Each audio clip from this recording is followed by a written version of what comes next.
Hello दोस्तों, आप सभी का बहुत-बहुत स्वागत है हमारे इस प्यारे से यूट्यूब चैनल पर जिसका नाम है वर्ड बुक अकेडमी। और दोस्तों आज हम लोग बात करने वाले हैं यूपीएससी के नोटिफिकेशन के बारे में, जो मुझे लगता है और आप लोगों को चाहिए कि उसके बारे में जो आपके लिए ज़रूरी है वो बातें आप इसमें नोटिफिकेशन में पढ़ें। आप उस चीज़ों को जो है उन चीज़ों को समझ लें जो आपके लिए बहुत ज़्यादा ज़रूरी है। यूनियन पब्लिक सर्विस कमीशन का नोटिफिकेशन आपके सामने खुला हुआ है और ये 2022 का है।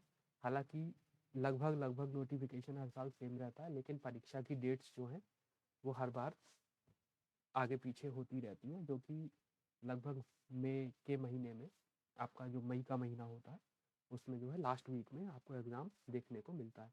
मुझे लगता है जो भी चीज़ें आपके लिए इम्पोर्टेंट है वो आपको समझ लेनी चाहिए, और मैं जो है उन्हीं चीज़ों के बारे में आज बात करने वाला हूँ। जैसे आपको कैसे अप्लाई करना है और कैसे आपकी जो एलिजिबिलिटी है वो इस एग्जामिनेशन के लिए कैसा है, और कैसे आप उसको इंश्योर करेंगे कि आप एलिजिबल हैं या नहीं, और क्या क्या आपके लिए इस नोटिफिकेशन में सरप्राइज मिलता है, तो उसे हम आगे देखेंगे। चलिए शुरू करते हैं। सबसे पहले आप पहली लाइन पढ़ेंगे, candidates to ensure their eligibility for the examination. क्या एलिजिबिलिटी होनी चाहिए, तो आप आराम से इसमें देख सकते हैं कि क्या दे रखा है। All candidates male female transgender are requested to carefully to read the rules of civil service examination, और बाकी की चीज़ें आप इसे पढ़ते हुए जाएंगे। तो हालांकि सीधी सीधी बात इसमें ये होती है कि आप लोगों को ग्रेजुएशन आपके पास होनी चाहिए, फिर चाहे आपने बीए करी हो, बीएससी करी हो, बीकॉम करा हो, कुछ भी किया हो, आपके पास मास्टर्स की डिग्री है, पीएचडी है, एमफिल है, कुछ भी है, कोई फ़र्क नहीं पड़ता, लेकिन आप कम से कम ग्रेजुएट होने ही चाहिए। हाउ टू अप्लाई में आप देखेंगे, कुछ नहीं करना। जहाँ से आप अपने जो ग्रेजुएशन का फॉर्म भराते हैं, स्कॉलरशिप का फॉर्म भराते हैं, आपके घर के आसपास जहाँ भी जो भी कोई जन सुविधा केंद्र हो या कुछ भी हो, जहाँ आप अपने बाकी के डॉक्यूमेंट्स का काम कराते हैं, वहाँ से आप इस फॉर्म को फिल करा सकते हैं।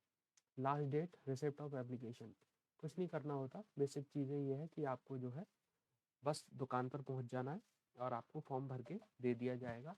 हालांकि कुछ चीज़ें आप उसमें चेक कर सकते हैं, क्योंकि फॉर्म को बड़ा ही केयरफुली आपको भरना होगा। और दूसरी चीज़ ये है कि हालांकि करेक्शन के लिए डेट आयोग अलग से देता है। अगर कोई गलती हो भी जाती है तो आपको उसके लिए परेशान होने की कोई ज़रूरत उसमें है नहीं, तो आप इसके लिए निश्चिंत रहें। लेकिन इसका मतलब ये नहीं है कि आप कोई गलती करें। हालांकि डेट अलग से दी जाती है, आप अपनी गलती को सुधार सकते हैं, लेकिन आप जब भी फॉर्म भरवाएं तो बड़ी ही सफलता जो है थोड़ा सा केयरफुली आप उसको भरवाएं। और जो भी आपके लिए इम्पोर्टेंट है, हालांकि ये नोटिफिकेशन काफ़ी लंबा है, लेकिन आपके लिए जो जो चीज़ें ज़रूरी हैं वो मैं बताता चलूँगा। ठीक है, सबसे पहले आप एज लिमिट्स को देख लीजिए, जो कि आपके लिए बहुत ज़्यादा ज़रूरी होती है। एज लिमिट क्या है, कैसे होनी चाहिए, आपको क्या एक इसमें चार्ट दे रखा है, उसके थ्रू मैं आपको बताता हूँ। जैसे आप इसमें देख रहे हैं, number of attempts, just a minute.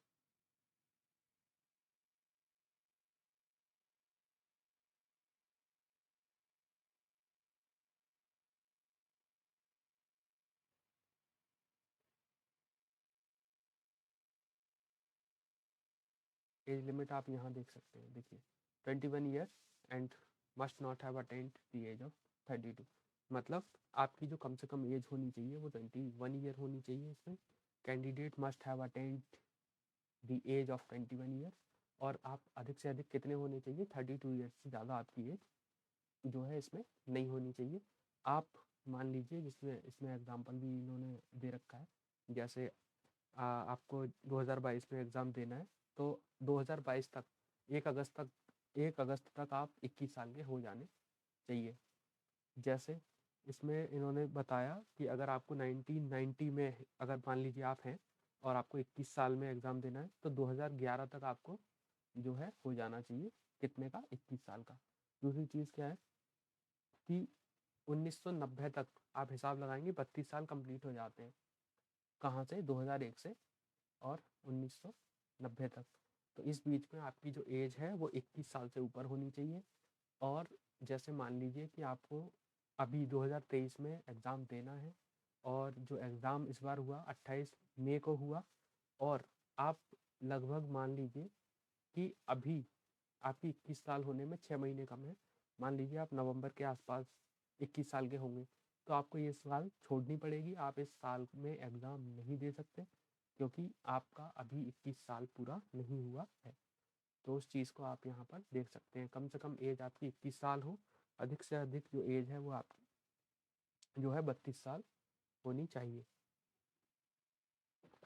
और जो एज कैलकुलेशन है वो 1 अगस्त से होती है, तो आप उस चीज़ को ध्यान रखेंगे कि 1 अगस्त तक जब आप एग्ज़ाम देने जा रहे हैं तो क्या आपकी एज 21 साल हो गई है या नहीं। तो इस चीज़ को आपको यहाँ पर समझ लेना है। उसके बाद और आपके लिए क्या इम्पोर्टेंट है वो देखेंगे। मिनिमम एजुकेशनल क्वालिफिकेशन मैं आपको बता चुका हूँ। किसी भी रिकॉग्नाइज्ड बोर्ड से, यूनिवर्सिटी से, मतलब आपने ग्रेजुएशन की डिग्री आपके पास होनी चाहिए। आर्ट हो, साइंस हो, कॉमर्स हो, कुछ भी हो, आपके पास एक ऐसी डिग्री होनी चाहिए जिससे आप ग्रेजुएशन डिग्री कहें और उसे प्रूव कर सकें। इसके बाद और क्या चीज़ें हैं जो आपको देखनी चाहिए। नंबर ऑफ़ अटेम्प्ट्स, जो कि बड़ी महत्वपूर्ण चीज़ें हैं। नंबर ऑफ़ अटेम्प्ट्स आप स्क्रीन पर देख रहे हैं। इसमें लिखा हुआ है every candidate appearing at the examination who is otherwise eligible shall be permitted 6 attempt at the CSE। कुछ नहीं करना, डरने की ज़रूरत इससे है नहीं। यहाँ आओ और नीचे चार्ट देखो, नंबर ऑफ़ अटेम्प्ट्स लिख रहा है। SC ST के लिए अनलिमिटेड अटेम्प्ट होते हैं। जो लोग OBC कैटेगरी में आते हैं उनके पास 9 अटेम्प्ट होते हैं। और जो फिजिकली जो लोग चैलेंज्ड हैं उनके लिए 9 फॉर GL, EWS और OBC के लिए अनलिमिटेड, और SC ST के लिए अनलिमिटेड। इन लोगों के लिए एक अलग से क्राइटेरिया है जिसमें आप देख रहे हैं कि इन्हें जो है 9 अटेम्प्ट्स इनके लिए भी इसमें वैलिड किए गए हैं। और इसमें जो है अनलिमिटेड किसके लिए, SC ST के लिए आपको पहले ही शो हो रहा है कि SC ST इसमें अनलिमिटेड है। लेकिन जो लोग फिजिकली चैलेंज्ड भी हैं उनके लिए अलग से कैटेगरी निर्धारित की जाती है। और इसमें भी जो है GL EWS में आप देख रहे हैं 9 अटेम्प्ट्स इन लोगों के लिए इसमें दे रखा है। बाकी की जो चीज़ें और कुछ अगर इसमें इम्पॉर्टेंट है तो वो क्या है कि आपको restrictions on applying for the examination, medical and physical standards, जो चीज़ें आपके काम की हैं मैं बस उसी पे फोकस करूँगा। फ़ी वगैरह बहुत ज़्यादा कुछ नहीं होती, आप 100 रुपये में इसमें फ्री हो जाते हैं। तो हाउ टू अप्लाई में मैंने आपको बता ही दिया कि आपको किसी भी नज़दीकी जनसेवा केंद्र से या जहाँ से भी आप अपना कोई भी काम कराते हैं वहाँ से इस नोटिफिकेशन को पढ़कर आप अपना फॉर्म भरवा सकते हैं। दूसरी चीज़ आपके लिए जो महत्वपूर्ण है वो क्या है, चलिए देखते हैं। इसमें आपका जो है बेंचमार्क दिखाएगा डिसेबिलिटी के लिए। जो लोगों को आईसाइट वीक्स होती है या फिजिकली जो लोग चैलेंज होते हैं वो लोग यहाँ पर थोड़ा ध्यान करके चलिएगा। आपके अंदर क्या कमी है मुझे नहीं पता, तो उस चीज़ को आप जानते हैं। आप उसको कैसे आइडेंटिफाई करेंगे और इस एग्ज़ाम के लिए आप स्वयं को कैसे जस्टिफाई करेंगे, ये चीज़ें आपको देखनी होंगी। ठीक है। कैटेगरीज ऑफ डिसेबल्ड, ये जो कैटेगरीज दे रखी हैं आप इन कैटेगरीज को समझेंगे। अगर आप इस कैटेगरी में आते हैं, जो लोग बिल्कुल फिट एंड फाइन है उनके लिए ये कैटेगरी नहीं है, डिसेबल्ड के लिए है, तो आपको ये कैटेगरी छोड़ देनी है। इसमें आपको बहुत ज़्यादा ध्यान नहीं देना। लेकिन जो लोग किसी भी तरीके से फिजिकली चैलेंज्ड हैं तो उन्हें इस तरीके से इस नोटिफिकेशन को पढ़ना है, और जो लोग नहीं हैं वो लोग इस नोटिफिकेशन को यहाँ पर इसे स्किप करेंगे और इसे देखने की उन्हें ज़रूरत नहीं है। और इसके बाद जो इम्पोर्टेंट चीज़ें हैं, रिजर्वेशन यहाँ कुछ दे रखा है। इसके लिए आपको कुछ भी ऐसा कुछ वो नहीं करना, इसमें कुछ खास ऐसा नहीं होता।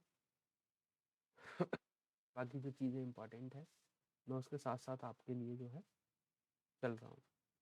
उसके बाद हमें अगले पेज पर जाना है। इससे 1 मिनट, यहाँ आ गए प्लान फॉर एग्जामिनेशन में। क्या होगा प्लान फॉर एग्जामिनेशन, इसे समझ लीजिए। Civil service examination comprises 2 successive stages. कौन कौन सी हैं? सिविल सर्विसेज प्रिलिमिनरी एग्जामिनेशन और मेंस एग्जामिनेशन। जो एग्जामिनेशन है पहला ऑब्जेक्टिव होता है, दूसरा रिटन होता है। आप लोगों को बेसिक चीज़ें मैं मानकर चल रहा हूँ शायद पता हो, कुछ चीज़ें नहीं पता हो तो इस वीडियो में आपको पता चल जाएंगी। उसके बाद पेज नंबर 23 पर हम लोग आ गए हैं।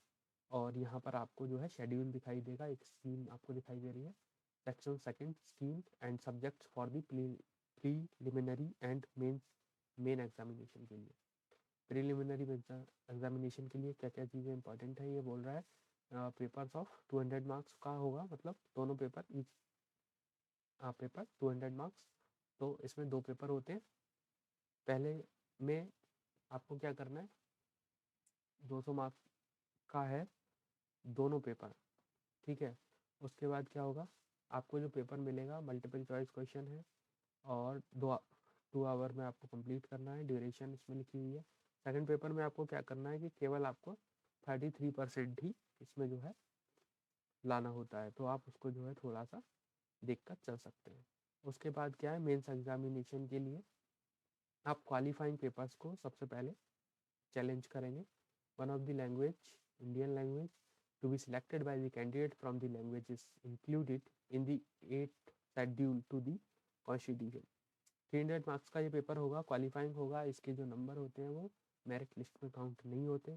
पेपर बी इंग्लिश का है, ये भी क्वालिफाइंग पेपर होता है। नंबर इसके फाइनल मेरिट लिस्ट में जो है पास, आपको बस सिर्फ पास करना है, वहाँ नंबर काउंट नहीं होता।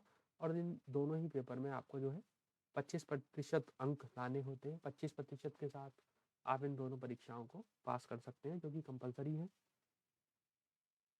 उसके बाद जो मेरिट के लिए जो पेपर दे रखे हैं उसे आप देखें, पेपर 1 दे रखा है और 250 मार्क्स का है, जिसे हम ऐसे बोलेंगे निबंध का पेपर है।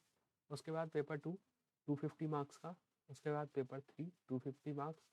उसके बाद पेपर 4 जिसे हम कहेंगे जनरल स्टडीज़ थर्ड, 250 मार्क्स का है। पेपर जो 5 है वो आपका जनरल स्टडीज़ है, 250 मार्क्स का है, जिसमें आपको एथिक्स, इंटीग्रिटी और एप्टीट्यूड आदि पर अपने प्रश्नोत्तरों का जवाब देना होता है। उसके बाद पेपर 5 ऑप्शनल सब्जेक्ट होता है। आपको पता ही होगा कि आपको एक ऑप्शनल सब्जेक्ट लेना होता है, जिसमें 2 पेपर होते हैं, पहला 250 मार्क्स का और दूसरा भी 250 मार्क्स का। अब टोटल रिटन टेस्ट भी होता है, मतलब जो आपके ये जो एग्ज़ाम जो आपने रिटन परीक्षा दी, जब आप देंगे तो जो रिटन टेस्ट में आपका जो नंबर होगा वो 1750 मार्क्स में से आपको नंबर मिलेंगे, जो सब टोटल है। पर्सनैलिटी टेस्ट 275 नंबर का आपका इंटरव्यू होता है। आपको इसके बारे में इंफॉर्मेशन होगी ही, नहीं होगी तो कोई परेशानी नहीं है। आप लोग इसके बारे में आपका कोई भी डाउट है आप कमेंट सेक्शन में छोड़िए और वीडियो को लाइक करिए, शेयर करिए, और जो भी आपको इन्फॉर्मेशन चाहिए मुझे कमेंट करिए, और जितनी जल्दी हो सकेगा मैं आपको रिप्लाई करने की कोशिश करूँगा। और ग्रांड टोटल अब आप देखें कि 20-25 मार्क्स में आपको जो है बिल्कुल आपको कंप्लीट कर लेनी है चीज़ें। और उसके बाद आपका 2025 में जो ग्रांड टोटल है इसमें से आपको अंक लाने होते हैं। और हालांकि लगभग अधिकतर जो कैंडिडेट्स हैं वो 50% तक ही आ पाते हैं, उससे ऊपर जाना बड़ा मुश्किल काम होता है। 50% पर इस पर जो है लगभग सिलेक्शन हो जाता है, लेकिन सभी परीक्षाओं में पास होना, चाहे वो कंपलसरी हो चाहे वो मेंस का कोई पेपर हो, आपको सभी एग्ज़ाम्स में पास होना होगा। और उसके बाद आपके लिए जो चीज़ें महत्वपूर्ण हैं उनमें क्या है ये मैं जो है देख लेता हूँ। ऑप्शनल सब्जेक्ट की यहाँ पर एक लिस्ट दे रखी है, ये देखो, पहले आप यहाँ देख लो। कैंडिडेट्स में choose any one of the optional subjects from amongst the list of subjects given in para 2 below। यहाँ पर आपको जो है अपना जो है ऑप्शनल सब्जेक्ट और उसकी भाषा को जो है आप यहाँ सिलेक्ट कर सकते हैं। ये पेपर बी और ए और बी के लिए मैंने आपको बताया क्वालिफाइंग नेचर के एग्ज़ाम है, इसमें कुछ भी ऐसा है इसमें है नहीं। और दूसरी चीज़ें ऑप्शनल सब्जेक्ट्स के लिए मैं अभी आपको बस स्लाइड दिखाता हूँ कहाँ दे रखा है ऑप्शनल सब्जेक्ट के लिए। ये देखो, ये रखा पैरा 2 में आप देखेंगे नोट दे रखा है, सांथाली लैंग्वेज आपको लिखा हुआ दिखाई दे रहा है। उसके नीचे 2 नंबर पे जो पॉइंट है, list of optional subjects for mains examination, आप इसमें से अपना कोई भी ऑप्शनल जो है चुन सकते हैं। एग्रीकल्चर ले सकते हैं, बॉटनी ले सकते हैं, केमिस्ट्री ले सकते हैं, हिस्ट्री ले सकते हैं, लॉ ले सकते हैं, political science and international relationships को ले सकते हैं, जूलॉजी ले सकते हैं, जियोग्राफी ले सकते हैं, जियोलॉजी ले सकते हैं। आपको जो भी ऑप्शनल आपको जो है पसंद आता है आप उस ऑप्शनल को ले सकते हैं। और आपके लिए बड़ी ही खुशी की बात यह है कि मान लीजिए आप अपने पहले जो जीएस के 4 पेपर पे मैंने बात की, आप उसमें लैंग्वेज को जो चाहे ले सकते हैं, और आप अपनी लैंग्वेज को ऑप्शनल सब्जेक्ट के लिए भी चूज़ कर सकते हैं। अगर आप जीएस को हिंदी में लिखना चाहते हैं, लिख सकते हैं, और अगर आप चाहते हैं कि हम अपना ऑप्शनल इंग्लिश में लिखें, तो आप अपने ऑप्शनल को इंग्लिश में भी लिख सकते हैं। ये सुविधा आयोग ने आपको दे रखी है, जिसके लिए आप और हम दोनों आयोग के लिए बड़े आभारी हैं, क्योंकि ये बड़ी अच्छी चीज़ है कि आप अपने लिए अपनी भाषा और अपने विषय का चुनाव कर पा रहे हैं। इसके बाद जो चीज़ें इम्पोर्टेंट हैं वो क्या हैं, चलिए देखते हैं। यहाँ पर आप इसे देख रहे हैं कि स्लेवी फॉर द एग्जामिनेशन, क्या सिलेबस होगा आपका। हालांकि इसके ऊपर एक डिटेल्ड वीडियो होनी चाहिए कि क्या चीज़ें आपको पढ़नी है और क्या चीज़ें आपको छोड़ देनी है, ये मैं बताऊंगा। और यकीन मानिए कि आपको जो समय इस तैयारी में लगेगा, मैं उस तैयारी के समय को बहुत कम से कम करने का प्रयास करूंगा, और अधिक से अधिक चीज़ें आपका जो है उसमें कवर कर पाएँ, ऐसी मेरी जो है आपके साथ मेरा प्रयास रहेगा कि आप कम समय में आप अधिक से अधिक सिलेबस को जो है कंप्लीट कर पाएँ, अपना सिलेबस अधिक से अधिक सिलेबस आप कवर करें, और उसमें से आपका एग्ज़ाम भी हो जाए। ऐसा नहीं होगा कि हमने चीज़ें छोड़ी और एग्ज़ाम भी उसी में से आ रहा है, तो ऐसी चीज़ें नहीं होंगी। प्रिलिमिनरी एग्जामिनेशन के लिए 200 मार्क्स का पेपर है, 2 आवर है आपको मिलेगा, 2 घंटे मिलेंगे। पेपर 2 के लिए 2 घंटे मिलेंगे, और उसके बाद की चीज़ें आप देख सकते हैं। मेंस एग्जामिनेशन में हम लोग आ गए, जैसा कि मैं बता चुका हूँ। Qualifying paper on Indian language और इंग्लिश, आपको कोई भी भारतीय भाषा एक लेनी होगी, उसके बाद जो भी 8th शेड्यूल में शेड्यूल्ड हो, और इंग्लिश जो है आपको कंपलसरी आपको पास करना होगा इंग्लिश का पेपर। इंडियन लैंग्वेज का जो सिलेबस है वो यहाँ दिखाई दे रहा है कि उसमें क्या क्या पूछेंगे, कंप्रहेंशन और गिवन पैसेज वगैरह, उसमें ये चीज़ें आती हैं। इसके ऊपर एक सिलेबस के ऊपर एक मैं डिटेल्ड वीडियो बनाऊंगा अच्छी खासी, उसमें चीज़ें, और मैं चाहूँगा कुछ कुछ चीज़ें आपके लिए उसमें से शायद जो नहीं पूछी जाती उसे हटा दी जाए, और आपकी इस यात्रा को और आसान किया जाए। मैं भी इस यात्रा पर हूँ। मैं सोच रहा हूँ कि हालांकि मुझे बहुत आगे जाना है, लेकिन मैं इस यात्रा में होकर जाऊँगा, यहीं होकर जाऊँगा। तो आप मेरे साथ चलिए, मैं आपको छोड़ दूँगा, ठीक है। मुझे तो खैर जाना ही है, तो आपके लिए मैं शायद एक अच्छा खासा ज़रिया हो सकता हूँ। मेरे साथ चलिए, मैं आपको छोड़ते हुए अपनी मंजिल तक पहुँचूँगा, ठीक है। ऐसे का पेपर में जो चीज़ें दे रखी हैं, पेपर 1 है, पेपर 2 यहाँ आपको जो है दिखाई दे रहा है। पेपर 1 मैंने बताया, ऐसे का आपको जो है ऐसे लिखने होते हैं। कैसे लिखने होते हैं डिटेल्ड वीडियो में बात करेंगे। फिलहाल आप ये मानिए कि ऐसे का पेपर नंबर 1 है, हालांकि आप अपने हिसाब से इसे याद कर सकते हैं। पेपर 2 जनरल स्टडीज़ है, जिसमें हिस्ट्री, जियोग्राफी, ये सारी चीज़ें पूछी जाएंगी। और पेपर 3 आपका गवर्नेंस का होता है, कॉन्स्टिट्यूशन का होता है, पॉलिटी का होता है। जिस दिन डिटेल्ड वीडियो आ गई, समझ लीजिए कि आपका एक बहुत बड़ा काम हो गया, क्योंकि सिलेबस को समझ लेना ही लगभग 50% आपकी सफलता तय कर देता है कि मैंने सिलेबस को समझ लिया है, और मैंने क्या छोड़ना है, और मैंने क्या पढ़ना है। ये चीज़ें आपको जो है बहुत अच्छी तरीके से जब पता हो जाएंगी, पता चल जाएंगी, तो आप आराम से इस परीक्षा में पास होंगे, बिना किसी भय के, बिना किसी डर के।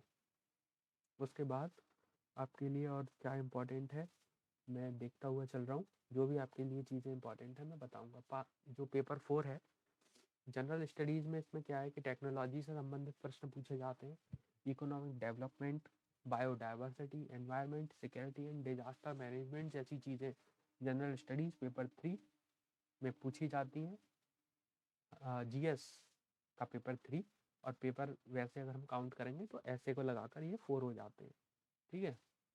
जनरल स्टडीज़ पेपर 3 के नाम से आप इसे याद रख सकते हैं। अगर आप बिगनर हैं तो आप इसे याद रखिए, और अगर आप 1-2 साल इस तैयारी में आपके हो चुके हैं, तो मैं जानता हूँ कि आपकी स्थिति इस वीडियो को लेकर क्या होगी। आप अच्छी तरीके से इस वीडियो को समझ सकते हैं। और इसी के साथ पेपर 5 पर हम बात कर रहे हैं, जिसमें general studies paper 4 ethics, integrity and aptitude पर हम लोग आ गए हैं, ठीक है। चौथा जीएस का जो है चौथा पेपर है, जिसमें एथिक्स से संबंधित प्रश्न, इंटीग्रिटी और एप्टीट्यूड से संबंधित प्रश्न पूछे जाते हैं। इसके साथ ही आप पेपर किस पे आ गए, 6 और 7 पर आ गए, जिसमें ऑप्शनल सब्जेक्ट मैं आपको बता चुका हूँ कि आप जो चाहें वो ऑप्शनल सब्जेक्ट आप ले सकते हैं। अगर आप एग्रीकल्चर को एज ऑप्शनल चूज़ कर रहे हैं तो आप उसका सिलेबस इसी नोटिफिकेशन में देखते हैं जहाँ इसमें दे रखा है agriculture, ecology and its relevance to man. मतलब अब ये पूरा सिलेबस है, आपको ये कंप्लीट पढ़ना होगा, याद करना होगा, समझना होगा, PYQ देखना होगा, उसके बाद आप इस परीक्षा में सफल हो पाएंगे। अगर आप एग्रीकल्चर के साथ, हालांकि हर ऑप्शनल में 2 पेपर हैं, एग्रीकल्चर के अलावा अगर कोई और पेपर आप लेना चाहते हैं, जैसे आपने animal husbandry and veterinary science को अगर आप लेते हैं तो इसमें पेपर 1 आप देख रहे हैं और इसके बाद इसी में आपको पेपर 2 भी देखने को मिलेगा, जो कि याद है आपका एटोनॉमी, फार्माकोलॉजी एंड हाइजीन। तो ये पेपर हो गया 2।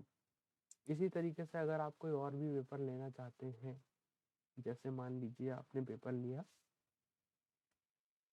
मैथमेटिक्स, अगर आप मैथमेटिक्स पेपर लेना चाहते हैं, linear algebra, calculus, analytic geometry, तो इस तरीके के आपको ये जो सब्जेक्ट है इसके भी 2 पेपर हैं, दोनों का आपको तैयार करना होगा। बहुत सारे टॉपर्स मैथ्स को लेते हैं, बहुत सारे पेपर PSIR को लेते हैं, बहुत सारे ज्योग्राफी को लेते हैं।